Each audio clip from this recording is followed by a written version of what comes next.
अब जब नए इंट्रेंट हैं उनके लिए कहूँगा कि अगर वो ये सोच के आ रहे हैं कि करना है तो 1-2 साल वो कुछ भी प्लान बी प्लान सी कुछ मत सोचें, सब कुछ छोड़ दीजिए। अपना लक्ष्य, जैसे अर्जुन का लक्ष्य था, इसका मोटिवेशन जो लेवल है आप सबसे पहले ये सोच लीजिए कि आप क्यों आए इस सर्विस में और किस पर्सपेक्टिव में तैयारी कर रहे हैं, उस परिप्रेक्ष्य में आइए यहाँ पर। ये मोटिवेशन पार्ट ऑफ लाइफ है, जो होता रहता है, बीच बीच में आएंगे ऐसे फेजेस, लेकिन आपको अपना लक्ष्य जो है उसके लिए कंटिन्यूसली वर्क करते रहना। ज़रूरी नहीं कि यहीं सफलता मिले, इसको पढ़ने के बाद इतने ब्रॉड फील्ड खुल जाते हैं, आप वहाँ पे भी अपनी यूटिलिटी पा सकते हैं। हेलो गाइस, अभी हम लोग उत्तर प्रदेश लोक सेवा आयोग के बाहर खड़े हुए हैं। अभी एक सर आए हैं, उनसे पूछते हैं उन्होंने क्या रणनीति अपनाई थी, क्या इंटरव्यू का माहौल था, क्या किस प्रकार के क्वेश्चंस थे। सर सबसे पहले तो आपको कंग्रेचुलेसन यहाँ तक सर आने के लिए, क्योंकि सर लाखों लोग सर तैयारी करते हैं, कुछ ही लोग यहाँ पर आ पाते हैं। सर सबसे पहले तो सर अपना नाम बताइए। सर आपका एजुकेशनल बैकग्राउंड क्या था? सर मेरा नाम परितोष सिंह है। मेरा एजुकेशनल बैकग्राउंड इंजीनियरिंग था, इलेक्ट्रॉनिक्स एंड कम्युनिकेशन इंजीनियरिंग में। अभी मैं राज्य कार्यक अधिकारी के रूप में लखनऊ में पोस्टेड कार्यरत हूँ और सचल दल में कार्यरत हूँ। और मेरा भूगोल ऑप्शन रहा है, मीडियम मेरा इंग्लिश रहा है, लेकिन मैं दोनों ही लैंग्वेज में कंफर्टेबल हूँ। सर इंटरव्यू का माहौल कैसा था? सर क्वेश्चंस कहाँ से पूछे गए? सर इंटरव्यू का माहौल काफ़ी कोऑपरेटिव था। सुबह हम लोगों से चेयरमैन साहब भी मिले हैं और उन्होंने काफ़ी इनकरेज भी किया है कि आप लोग इंटरव्यू तक पहुँचे हैं और इसको बहुत ही कन्वर्सेशन के रूप में लीजिए, कोई ज़्यादा तनाव नहीं लेना है। और ओके सर, इंटरव्यू के कुछ क्वेश्चन आप रिकॉल कर पा रहे हैं? क्वेश्चंस कहाँ से थे? मैं कार्यरत हूँ तो कुछ क्वेश्चन तो सीधा उसी से थे कि कॉमर्शियल टैक्स था, राज्य कर दिया, क्या क्यों कर दिया, क्या राज्य के लिए अब काम कर रहे हैं, पहले नहीं कर रहे थे, इस तरह के क्वेश्चन थे। फिर उसमें कुछ एनालिटिकल क्वेश्चन थे कि आपको एटीट्यूड, एप्टीट्यूड और कैपेसिटी में चुनाव करना है, तो तीनों की ज़रूरत है, लेकिन आपको चुनाव करना तो क्या चुनाव करेंगे। दूसरे मेंबर ने इसी क्वेश्चन को उठाते हुए बोला कि अगर रिस्पॉन्सिबल और स्किल्ड पर्सन में, क्योंकि आजकल बहुत सारी गवर्नमेंट की स्कीम हैं जो स्किल्स को प्रमोट कर रही हैं, तो क्यों आप रिस्पॉन्सिबल को अगर चुनते हैं तो क्यों चुनना है। फिर भूगोल मेरा ऑप्शन रहा है। भूगोल से संबंधित उन्होंने पूछा कि अगर जो भारत देश है उसको भारत माता क्यों बोलते हैं, आपको भूगोल के दृष्टिकोण से बताना है। तो उसी के जो आंसर हमने किया, उसी के बाद उन्होंने पूछा अच्छा गाय को गाय माता फिर क्यों बोलते हैं, इसको भी आप कल्चरल नहीं, आपको भूगोल के एंगल से बताना है। तो ये सारे क्वेश्चन हमारे साथ रहे हैं और कुछ क्वेश्चन हैं जो अभी हम रिकॉल नहीं कर पा रहे हैं। तो कुछ पूरा जो है वो फैक्चुअल नहीं था। हाँ, बिजली विभाग में भी कुछ समय में रहा हूँ, तो उससे जुड़ी समस्याएँ थी उनकी कि इस समय समस्याएँ क्या होंगी, उन्होंने उसके बारे में पूछा। और जीएसटी में स्टेट गवर्नमेंट की क्या कंसर्न्स हैं, क्यों वो विरोध कर रहे हैं, जो अभी काउंसिल की मीटिंग हुई इसमें जो निर्णय लिए गए हैं वो क्यों विरोध कर रहे हैं, जबकि उसका पार्ट थे वो लोग। इससे संबंधित उन्होंने क्वेश्चन पूछे। सर कुछ सिचुएशन बेस्ड क्वेश्चन या करंट अफेयर बेस्ड क्वेश्चन भी पूछे गए होंगे? Sir current affair based question मेरे में नहीं थे, लेकिन अंदर कई लोगों से पूछा जा रहा है। जो मुझसे जहाँ तक क्वेश्चन इन्हीं सब चीज़ों से थे, जो कुछ ना कुछ एथिक्स, इंटीग्रिटी से रिलेटेड क्वेश्चन थे और राज्य कर से संबंधित क्वेश्चन थे। आपने यूपीएससी का भी अटेम्प्ट कोई दिया है? उसमें कोई अगर रिजल्ट रहा है, इसका बैकग्राउंड मतलब हिस्ट्री? यूपीएससी की तैयारी की थी, लेकिन मैं अब उसके लिए एलिजिबल नहीं हो पाया है। तैयारी की थी। आप तैयारी कब से रह के कर रहे हैं और कहाँ से तैयारी की सोर्सेज कहाँ से कलेक्ट? 2017 से कर रहा हूँ। 2016 से मान चलिए, 2017 में सेलेक्ट हुआ हूँ राज्य कार्य अधिकारी के रूप में, जिसकी ज्वाइनिंग मैंने 2020 में की है।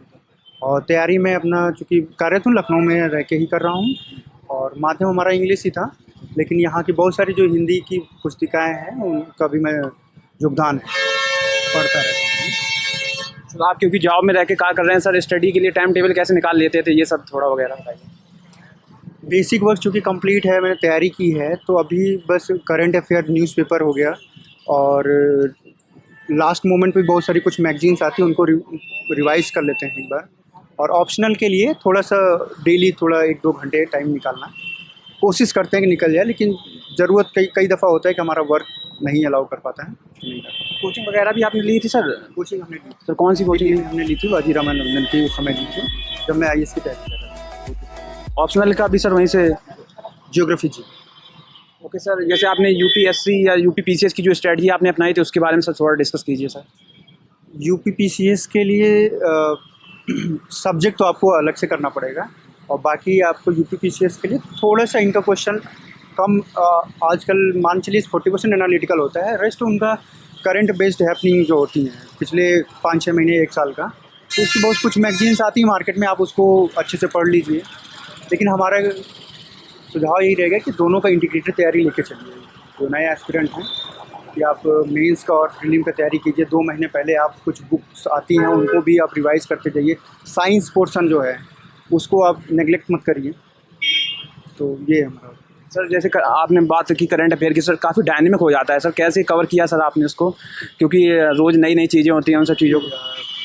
न्यूज़पेपर में कोशिश करता था पढ़ने की डेली, और फिर बाद में मैगजीन, हिंदी की मैगजीन्स हैं कुछ जैसे लाइक घटना चक्र है या और एक आध है, उनको आप थारोली 1 साल का जो करंट अफेयर है तो वो आप रिवाइज करिए। तो 100% तो नहीं कर सकते, 100% किसी भी मैगजीन में मिलता है, लेकिन आपको पास करने के लिए प्रीलिम वो हो जाएगा।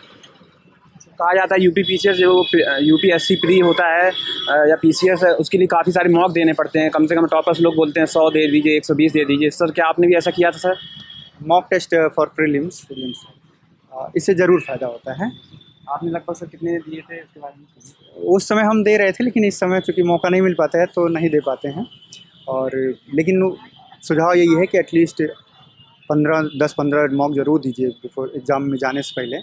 उससे आपको टाइम मैनेजमेंट पता चलता है और क्वेश्चन कैसे करते हैं। वहाँ पे बहुत सारे क्वेश्चन होते हैं कि आपको नहीं आने होते, आपको स्मार्ट गेस करना होता है, तो उन सब चीज़ों के बारे में पता चलता है।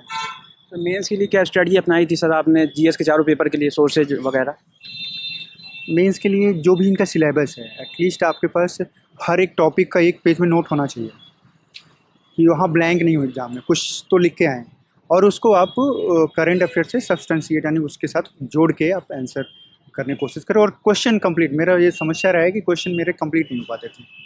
अभी तक 2 मेंस और दिए जिनमें नहीं हुआ, तो उसमें 20 में से 16 क्वेश्चन 17 क्वेश्चन होते थे। तो इसमें मैं ट्राई किया हूँ कि थोड़ा कम ही लिखूँ, लेकिन मैं पूरे क्वेश्चन ट्राई करूँ, और हर कीवर्ड जितना भी सिलेबस है उसको आप कुछ ना कुछ उसके बारे में लिख लीजिए।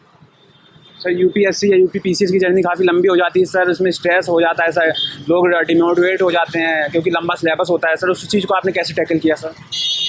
इसका मोटिवेशन जो लेवल है, आप सबसे पहले ये सोच लीजिए कि आप क्यों आए इस सर्विस में और किस पर्सपेक्टिव में तैयारी कर रहे हैं, उस परिप्रेक्ष्य में आइए यहाँ पर। डिमोटिवेशन पार्ट ऑफ लाइफ है, जो होता रहता है, बीच बीच में आएंगे ऐसे फेजेस, लेकिन आपको अपना लक्ष्य जो है उसके लिए कंटिन्यूसली वर्क करते रहना। ज़रूरी नहीं कि यहीं सफलता मिले, इसको पढ़ने के बाद इतने ब्रॉड फील्ड खुल जाते हैं, आप वहाँ पर भी अपनी यूटिलिटी पा सकते हैं। सर एक जैसे बात आती है प्लान बी की, सर प्लान बी के बारे में भी क्या सोचना चाहिए सर? आप जब नए इंट्रेंट हैं उनके लिए कहूँगा कि अगर वो ये सोच के आ रहे हैं कि करना है, तो 1-2 साल वो कुछ भी प्लान बी प्लान सी कुछ मत सोचें, सब कुछ छोड़ दीजिए। अपना लक्ष्य, जैसे अर्जुन का लक्ष्य था वैसा ही सोच के करिए। इंटरव्यू के लिए रह के आपने सर तैयारी कहाँ से सर की थी? लखनऊ में ही रह के, एक मॉक मैंने दिया था, IAS में दिया था, टाइम कम था इसलिए मैं की थी। तो इंटरव्यू का माहौल और यहाँ के माहौल में क्या डिफरेंस पाया सर आपने? हेल्पफुल होता है, स्ट्रेस कम होता है वहाँ, यहाँ का अंदर होता है ये काफ़ी कोऑपरेटिव माहौल लगा है यहाँ पे, और वहाँ भी कई सारी कमियों के बारे में पता चलता है, और ख़ासकर जो हिचकिचाहट होती है हो जाती है। तो सर आपकी फ्रेंड और फैमिली का क्या योगदान रहा आपकी प्रिपरेशन में सर? पूरा योगदान उन्हीं का है, जन्म उन्हीं से है, तो हर फील्ड पे उनका योगदान रहेगा। तो फ्रेंड वगैरह मतलब कैसे प्रिपरेशन में हेल्प की आपकी सर? हाँ, डिस्कशन लास्ट टाइम से इंटरव्यू के लिए बहुत सारा डिस्कशन किया कि कैसे क्वेश्चन पूछे जा सकते हैं, उनके न्यू हैपनिंग्स हैं उसमें क्या क्या बोलना चाहिए, उस चीज़ में friend circle, not a big friend circle but coherent जो ग्रुप है छोटा सा, उसको। सर कुछ ऐसे भी क्वेश्चन हुए होंगे जिसको आप रिस्पॉन्ड नहीं कर पाए होंगे सर, उसको कैसे टैकल किया सर आपने? सॉरी सर, अभी मैं इसको रिकॉल नहीं कर पा रहा हूँ, और I will check my facts, अगर ऐसा कुछ हुआ गलत हुआ बाहर जाके मैं